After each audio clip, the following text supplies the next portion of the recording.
God created a beautifully perfect world with a gorgeous and beautifully sustainable garden. The two perfect inhabitants of this garden had everything they needed and wanted in this lovely place. Even more wonderfully awesome was that these two perfect people were able to walk and talk and hang out with their perfect creator. I mean, wow, how cool is that? But it wasn't very long before they proved they just couldn't have any nice things. God had lovingly provided them with every green, seed-yielding plant and tree from which they could eat to their heart's content. There was only one exception, the tree in the midst of the garden. He called it the tree of the knowledge of good and evil. He told them not to eat of its fruit, or else they would surely die.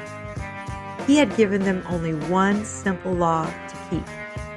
Yet, as you probably already know, they chose to break that one simple law, and because of that, death, immediate spiritual death, and later physical death, ensued as a penalty for their crime against a perfect God in His perfect world. They had to leave that gorgeous paradise that God had so lovingly created for them, and now they had to live by the sweat of their brow, working long and hard hours for their sustenance. This was perfect justice meted out from the one and only perfect judge. Their choice to disobey their perfect creator messed everything up. They were now stained with sin, no longer perfect, and this, unfortunately, affected the entire world. We all inherited that stain of sin, including you and me.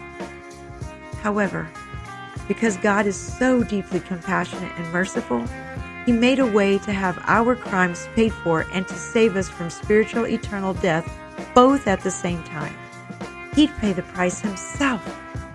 Jesus Christ, the most perfect and kindest substitute ever, willingly suffered and died to pay the penalty that we all deserve for the crimes we all committed. Pastor Charles Stanley reminds us that mercy is the tender kindness God shows to those who deserve judgment. Our crimes will be paid for one way or another.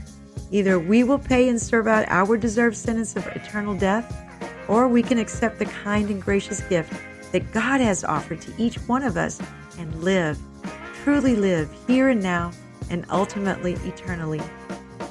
The Bible in Psalm 103 verse 8 tells us, "The Lord is compassionate and gracious, slow to anger, abounding in love."